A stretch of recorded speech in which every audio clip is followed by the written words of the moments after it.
ओम अज्ञानतिमिरान्धस्य ज्ञानञ्जनशलाकया चक्षुरुन्मिलितं येन तस्मै श्रीगुरुवे नमः। श्रीचैतन्यमनोभीष्टं स्थापितं येन भूतले स्वयं रूपकदा मह्यं ददाति स्वपदान्तिकं। वन्देऽहं श्रीगुरुं श्रीयुतपदकमलं श्रीगुरून् वैष्णवाचं श्रीरूपं साग्रजातं सगण रघुनाथान्वितं तं सजीवं साद्वैतं सावधूतं परिजनसहितं कृष्णचैतन्यदेवं श्रीराधाकृष्णपादान् सगणललिता श्रीविशाखान्विताश्च नारायणं नमस्कृत्यं नरं चैव नरोत्तमं देवीं सरस्वतीं व्यासं ततो जयमुदीरये सुमतां स्वगतः कृष्ण पुण्यश्रवणकीर्तनं हृदयं तस्वीद्राणि विधनोति सुरसतां नष्टप्रायेषु भद्रेषु नित्यं भागवत्सेव्या भगवती उत्तम श्लोके भक्तिर्भवति नैष्टिकी तदा रजस्तमो भावः काम लोभादय चेत एतेन्द्रावृतम स्थित सत्य प्रसिद्धति एवं प्रसन्न मनसो भगवद्भक्ति योगता भगवतत्व विज्ञान मुक्त संगस्य जायते विद्यन्ते हृदय ग्रंथि छिद्यन्ते सर्वसंशयं चीयन्ते चास्य कर्माणि दृष्ट्वा एवात्मनीश्वरे जन्माद्यस्य तो विद्ये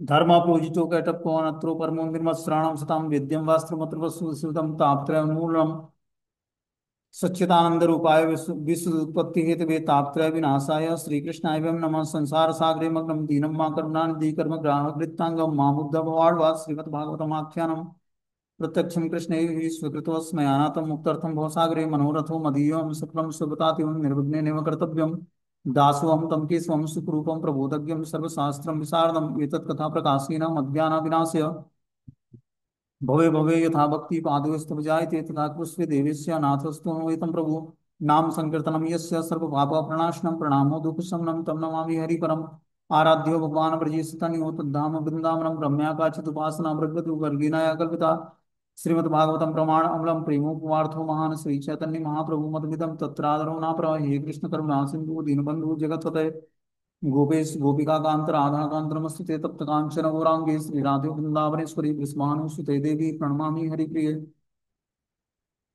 वाञ्छाकल्पतरुभ्यश्च कृपा सिन्धुभ्यो च पतितानां पावनेभ्यो वैष्णवेभ्यो नमो नमः। जय श्री कृष्ण चैतन्य प्रभु नित्यानंद श्री अद्वैत गदाधर श्रीवासादि श्री गौर भक्तवृंद। हरे कृष्ण कृष्ण कृष्ण हरे हरे हरे राम राम राम हरे हरे। तो इसमें आज हम लोग को श्रीमद् भागवतम स्कंद संख्या 6 अध्याय संख्या 11 और श्लोक संख्या 24 नंबर पढ़ना है। बोलते हैं अहम हरे तव पदेक मूलम दास्यानुदास भवितास्मि भूयम मन अस्मरेते अस्मरेताम सुपरते पते गुणास्ते गृणीत वा कर्म करोतु कायम। हे भगवान, क्या मैं पुनः आपका दासानुदास बन सकूंगा जो आपके ही चरण कमल की शरण लेते हैं। हे मेरे जीवन आधार, क्या मैं आपके दासों का दास बन सकूंगा जिससे मेरा मन सदैव आपके दिव्य गुणों का स्मरण करता रहे, मेरी वाणी नित्य आपके गुणों का गान करती रहे और मेरा शरीर आपकी प्रेम भक्ति में निरंतर लगा रहा।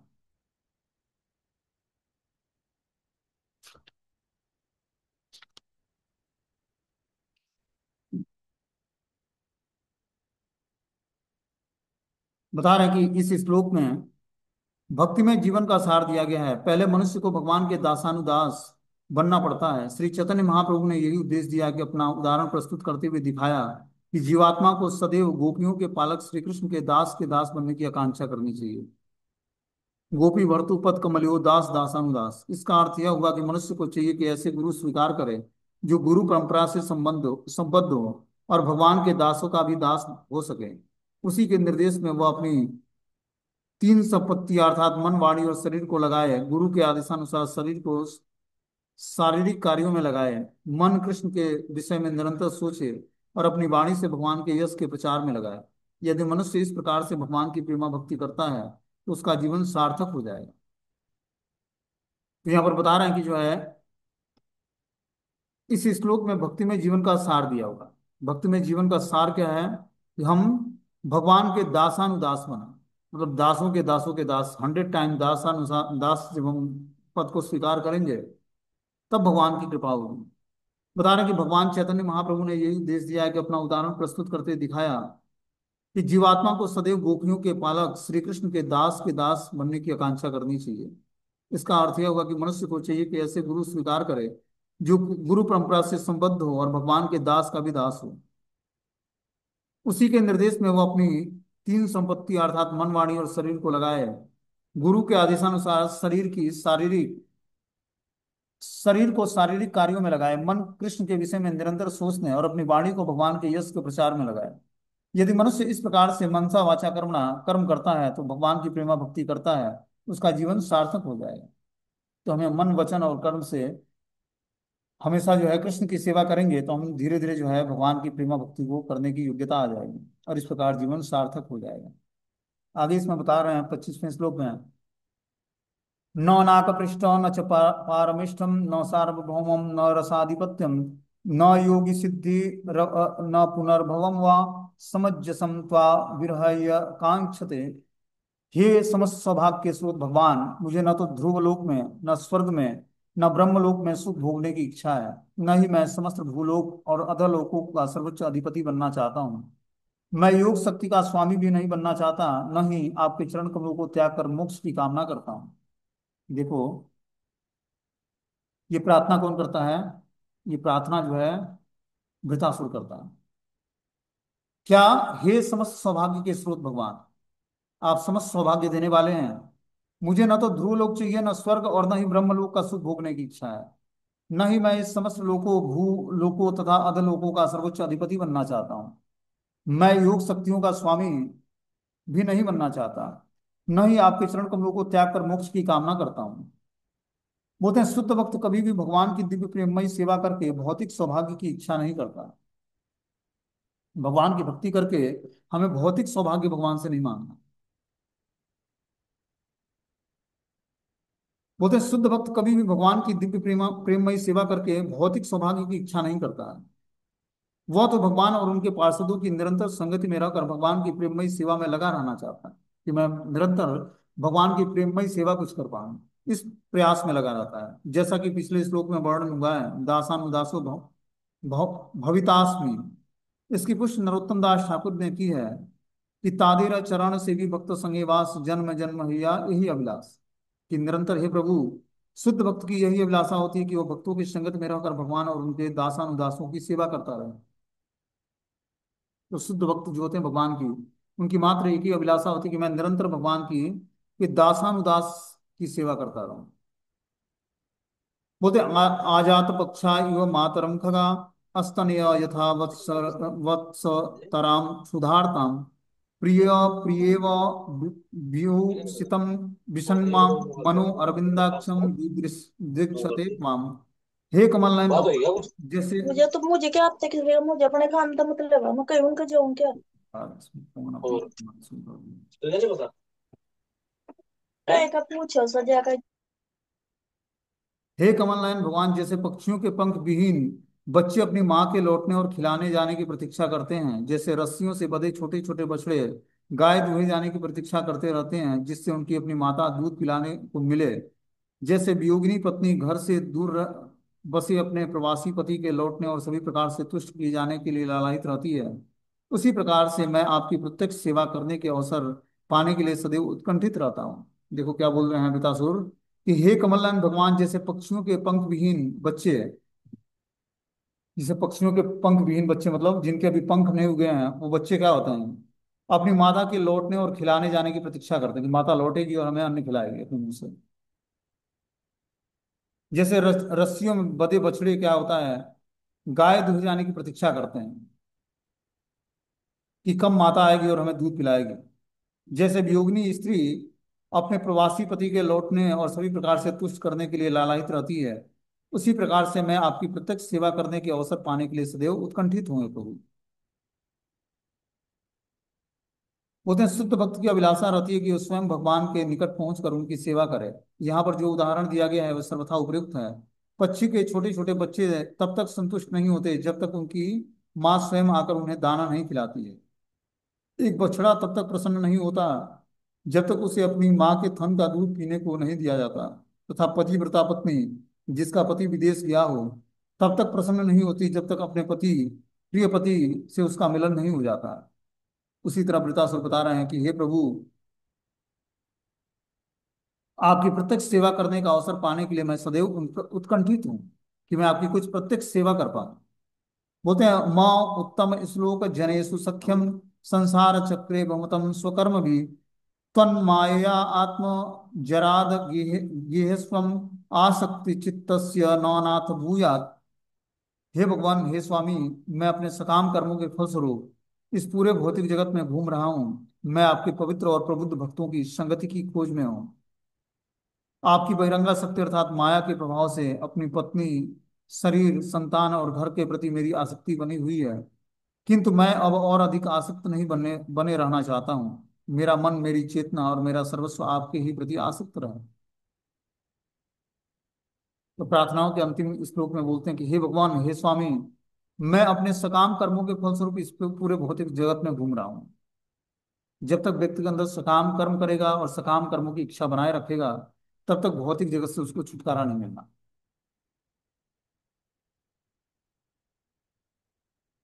मैं आपके पवित्र और प्रबुद्ध भक्तों की संगति की खोज कर रहा हूँ। जब तक हम प्रबुद्ध और पवित्र भक्तों का संगति प्राप्त नहीं करेंगे, तब तक कृष्ण को प्रसन्न नहीं कर पाएंगे। आपकी बहिरंगा शक्ति अर्थात माया के प्रभाव से अपनी पत्नी, शरीर, बच्चे, संतान, घर के प्रति मेरी आसक्ति बनी हुई है। जब बहिरंगा शक्ति की कृपा होती है तो जीवात्मा के शरीर से संबंधित पत्नी, संतान, घर के प्रति उसकी आसक्ति बनी रहती है।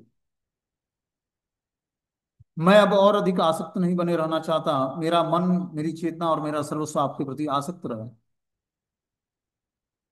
तो देखो, गृहस्थ आश्रम में रहने वाले व्यक्ति को बता रहे हैं कि ये सब माया है, शरीर, पत्नी, संतान, घर, इसके प्रति आसक्ति हमें त्यागनी पड़ेगी। क्योंकि जैसे मान लो कि पारिवारिक जीवन में रहने का उद्देश्य क्या है कि सभी लोग मिलकर भगवान की भक्ति को स्वीकार करें। अब एक भक्त है, बाकी सब नॉन डिवोटी हैं, तो उनके साथ भक्ति को कैसे एडजस्ट करोगे? उसके लिए हमें क्या करना पड़ेगा? तीव्रता से भगवान का भजन करना पड़ेगा और मन बुद्धि को स्थिर करके और घर में सारे कार्य करते हुए सबसे डिटैच रहना पड़ेगा। तभी जाकर हम भगवान से आसक्ति अपना डेवलप कर पाएंगे। उस तरह आसक्ति भगवान से नहीं होगी और पूरा जीवन निकल जाएगा। खासकर जो भौतिकतावादी परिवार के बीच में रहने वाले लोग हैं, उनका चिंतन तो भगवान का होता ही नहीं है। बहुत ही मुश्किल होता है उस पारिवारिक जीवन में रहते रहते भगवत चिंतन करना, या भगवत नाम का जप करना, या कथा सुनना। तो ऐसी परिस्थिति होने पर हमें क्या करना चाहिए? जो गोपियों का भाव था भगवान के प्रति, उस तरह का भाव हमें धीरे धीरे डेवलप करना पड़ेगा भगवान की भक्ति करके। उन्होंने अपने घर परिवार का त्याग नहीं किया। घर परिवार में रहते हुए भी अखंड चिंतन था भगवान का। भगवान की लीलाओं का चिंतन करते हुए कभी वो आटा गूंथ पीसती, गायों को खिलाती, गायों का दूध निकालती, मक्खन तैयार करती, मक्खन बेचने जाती, लेकिन आकर्षण का केंद्र कौन था? कृष्ण था। कृष्ण से अलग कुछ नहीं। उसी प्रकार घर परिवार में रहते हुए हमें आकर्षण का केंद्र हमारा, जब तक कृष्ण नहीं होंगे, भगवान नहीं होंगे, तब तक भगवान को हम प्रसन्न नहीं कर पाएंगे। तो कैसे हमारे आकर्षण का केंद्र भगवान होंगे? जब हमारी आसक्तियां परिवार के सदस्यों से, समाज के सदस्यों से, देश के सदस्यों से हटेगा और भगवान में अपनी चेतना को लगाएंगे, चित्त को स्थिर करेंगे, तब जाकर धीरे धीरे हम आसक्तियों से हट पाएंगे। भौतिक आसक्तियों का मतलब है कि उन्हीं के बीच में फिर से जो है हमें आना पड़ेगा। जिस पारिवारिक जीवन का त्याग करना बहुत ही मुश्किल है, फिर वही परिवार फिर से मिल जाएगा आसक्ति के कारण। हमें क्या करना पड़ेगा? अपनी चेतना को स्थिर करना पड़ेगा भगवत नाम, रूप, गुण, लीला, धाम में। और इस प्रकार करते हुए, भगवान का स्मरण करते हुए जब हम भक्ति करेंगे, तब जाकर हम भगवान को प्रसन्न कर पाएंगे। इतना आसानी से सस्ता सौदा नहीं है। बहुत ही लंबी यात्रा है पूरे जीवन की, आध्यात्मिक जीवन। और इतना जल्दी हंसते खेलते प्राप्त नहीं होने वाली है। बहुत ही त्याग और तपस्या करना पड़ता है इस रास्ते पर। मन बुद्धि को एकाग्र करना, हर जगहों से, विषयों से हटाकर, हर जगह के प्रेम के संबंधों से हटाकर और भगवत प्रेम में स्थिर करना, यही तो भक्ति है भगवान की। तो प्रैक्टिकली हमें इन चीजों को छोड़ना पड़ेगा। ये जो समस्त नाम जप है, कथा सुनना है, कीर्तन करना है, चतुर्मास के नियम पालन करने हैं, शास्त्र पढ़ने हैं, इसका उद्देश्य क्या है? हम अपने मैटेरियल कॉन्शियसनेस को स्पेशलाइज करके भगवान के भाव में स्थिर कर लें। अल्टीमेटली यही गोल है। तो इस गोल को प्राप्त करने के लिए हम क्या प्रयास कर रहे हैं, ये हमारे एफर्ट पे डिपेंड करता है कि हम कितना प्रयास करते हैं कि हम अपने चित्त को हमेशा भगवान में स्थिर कर पाए। आप 24 घंटे में देखो कितने देर कृष्ण भावना भावित रहते हो। आपकी चेतना कितने देर कृष्ण में लगी रहती है और कितने देर बाह्य विश्व में लगी होती है। यहाँ तक कि जब हम जपा करते हैं तभी भी मन स्थिर नहीं होता है। तभी विषयों का चिंतन होता है, धन का चिंतन होता है, वस्तु का चिंतन होता है, या कार्यों का चिंतन होता है कि कौन से कार्य करने हैं अब हमें। लेकिन भगवत चिंतन नहीं होता है, जो कि करना है। बहुत ही मुश्किल है आध्यात्मिक जीवन में अपने मन बुद्धि को एकाग्र करना। समझो कि बहुत ही टेढ़ी खीर है। खड़ी चढ़ाई पर जिस तरह व्यक्ति को गाड़ी चढ़ाना हो या खुद चढ़ना हो तो कितना स्ट्रगल करना पड़ता है उसको। उसको लगता है कि अब पैर ना फिसल जाए। यही आध्यात्मिक जीवन है। कब पैर फिसल जाएगा कोई नहीं जानता है। आध्यात्म का रास्ता बहुत ही खतरनाक रास्ता है। इसलिए बहुत ही सतर्कता से चलना पड़ेगा, किसी का हाथ पकड़ के। जैसे मान लो कि खड़ी चढ़ाई पर हम चढ़ते हैं और आगे व्यक्ति चढ़ा जा रहा है और हम पीछे पीछे हैं, तो उसका हाथ पकड़ लेते हैं तो हम भी धीरे धीरे उसके साथ चलते चले जाते हैं। उसी तरह जब हम आध्यात्मिक जीवन में बढ़े चढ़े भक्तों का संग प्राप्त करेंगे, उनके साथ बने रहेंगे, उनका हाथ पकड़े रखेंगे, तब जाकर हम आध्यात्मिक जीवन में आगे प्रोग्रेस कर पाएंगे उनकी कृपा से। ये रास्ता ही कृपा का है।